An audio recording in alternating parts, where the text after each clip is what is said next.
Welcome to லவ்குரு channel. நான் உங்கள் relationship coach லவ்குரு பேசுகிறேன். இது என்னோட ஃபோன் கன்சல்டேஷன் கிளைண்ட்டோட ஸ்டோரி. ஆக்சுவலாக அவங்க ஒரு பொண்ணு, அவங்களுக்கு ஒரு ஏஜ் 26 ஆகுது. மேரேஜ் ஆகி ஒரு 2 இயர்ஸ் ஆயிடுச்சு. அரேஞ்ச் மேரேஜ் தான்.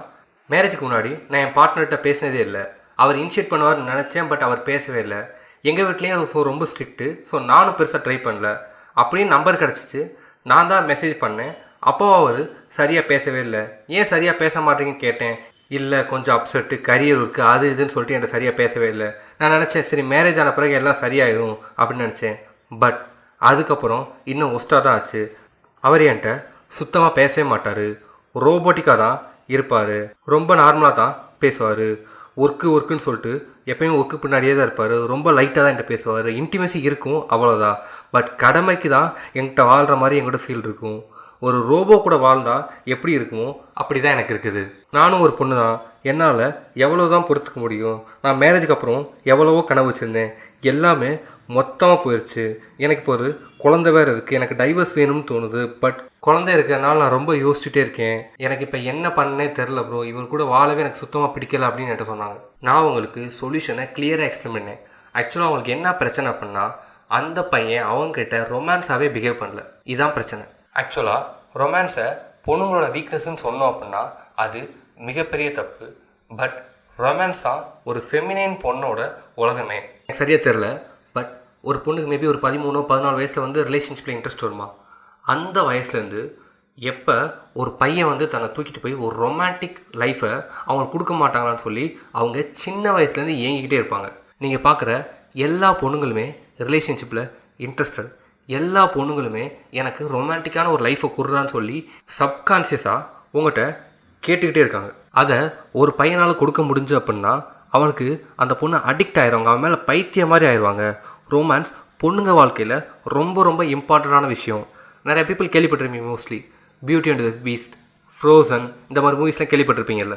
ஜென்ரலாக மூவிஸில் ஓகேவா, ஒரு ஆக்ஷன் மூவி ஹிட் ஆகி இப்போ ஹாலிவுட்டே வச்சுக்கோங்க, ஒரு $1 பில்லியன் கிராஸ் ஆகுங்கிறது ஒரு பெரிய விஷயம் கிடையாது. புரியுதா? $1 பில்லியன் இந்தியன் மதிப்புக்கு ஒரு 7,500 crores இருக்கும். சரியா? ஆக்சுவலாக அதெல்லாம் ஒரு பெரிய விஷயம் இல்லை. பட் அதே ஹாலிவுட்டில் பியூட்டி அண்ட் த பீஸ்ட்டு, ஃப்ரோசனு, இந்த ரொமான்டிக் மூவிஸ்லாம் $1 பில்லியன் கிராஸ் ஆகிருக்கு. பொண்ணுங்க அந்த மூவிஸ் எல்லாம் திரும்ப பார்த்தே அதை ஹிட் ஆகியிருக்காங்க.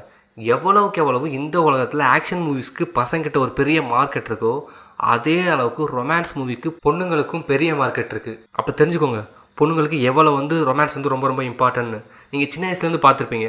பொண்ணுங்க இந்த சிண்டர்லா பொம்மை, பியூட்டி அண்ட் த பீஸ்ட்டில் வர்ற அவங்க ஹீரோயின் பொம்மை, ஃப்ரோசன் பொம்மை, இதை எப்போயுமே வாட்ஸ்அப் டிபி இமேஜ் எப்போயுமே இதை தான் வச்சுருப்பாங்க.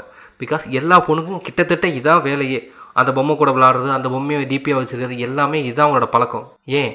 பிகாஸ் அவங்க ரொம்ப அப்சசிவ் அபவுட் ரொமான்ஸ். இதுதான் பொண்ணுங்களோட கோர் எக்ஸ்பெக்டேஷனே. அந்த மூவிஸ்லாம் வர்ற மாதிரி ஒரு பையன் ரொமான்டிக்காக நம்மளை தூக்கிட்டு போய் ஒரு ரொமான்டிக் லைஃப்பை கொடுப்பான்னு சொல்லி தான் அவங்க சின்ன வயசுலேருந்து எக்ஸ்பெக்ட் பண்ணிகிட்டே இருக்காங்க.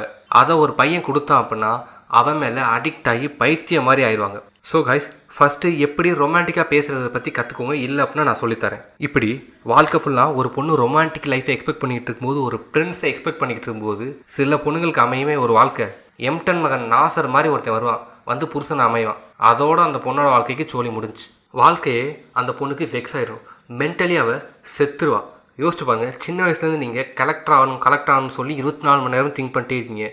ஒரு 23 வயசு வந்த பிறகும் கலெக்டர் ஆக வேண்டிய கடைசி நேரத்தில் இல்லைப்பா இனிமேல் உன்னால் கடைசி வரைக்கும் கலெக்டரே ஆக முடியாதுன்னு சொன்னால் நீங்கள் என்ன ஆகும்? மென்டலி செத்துற மாட்டீங்க? அந்த மாதிரி தான் பொண்ணுங்களும் மென்டலி செத்துருவாங்க இந்த மாதிரி நடந்துச்சா அப்படின்னா. ப்ளீஸ் கைஸ், இதை மட்டும் ஒரு பொண்ணுக்கு தயவு செஞ்சு செஞ்சுறாங்க. நீங்கள் சப்போஸ் ரோபோ டைப்பாக இருந்தீங்க அப்படின்னா தயவு செஞ்சு கல்யாணம் பண்ணி ஒரு பொண்ணோட வாழ்க்கையை கெடுத்துறாங்க. நீங்கள் ரோபோ மாதிரி இருந்தீங்க அப்படின்னா தயவு செஞ்சு மாறிட்டு கல்யாணம் பண்ணுங்கள். அப்படி மாறாமல் கல்யாணம் பண்ணிங்கன்னா அவள் மென்டலி செத்துருவா. இல்லை, இந்த நேரத்தில் எவனாவது ஒரு பையன் ரொமான்டிக்காக பேசினா அப்படின்னா அவள் கண்டிப்பாக சீட் பண்ண செய்வா. அங்கே அஃபேர் கண்டிப்பாக வரத்தான் செய்யும். இது அவள் தப்பு இல்லை. ரொமான்டிக்காக பேச துப்பு இல்லாமல் இருக்கிற உங்கள் மேலே தான் தப்பு. ஸோ தயவு செஞ்சு மாறிட்டு கல்யாணம் பண்ணுங்கள். இல்லை அப்படின்னா கல்யாணமே பண்ணாங்க. இப்போ லவ்குரு சேனலில் உங்கள் ரிலேஷன்ஷிப்பில் ஒரு இஷ்யூ, இல்லை உங்கள் எக்ஸ் எப்படி உங்களை திரும்ப லவ் பண்ண வைக்கிறது, இந்த மாதிரி எந்த ஒரு இஷ்யூனாலும் சரி, நாங்கள் ஃபோன் கன்சல்டேஷனும் பர்சனல் கோச்சிங்கும் கொடுக்குறோம். சப்போஸ் உங்களுக்கு அந்த சர்வீசஸ் வேணும்னு நினச்சிங்கன்னா கீழே லிங்க் கொடுத்துருக்கோம், அதில் போய் புக் பண்ணிக்கோங்க. நாங்கள் உங்கள் இஷ்யூவை கேட்டு அதுக்கேற்ற கரெக்ட் சொல்யூஷன் சொல்லி உங்கள் பார்ட்னரை உங்களை லவ் பண்ண வைப்போம். அதுக்கு 100% கேரண்டி. நம்ம சேனலை நீங்கள் FB, இன்ஸ்டாகிராமில் ஃபாலோ பண்ணணும்னு நினச்சிங்கன்னா கீழே அதோட லிங்க் கொடுத்துருக்கோம்.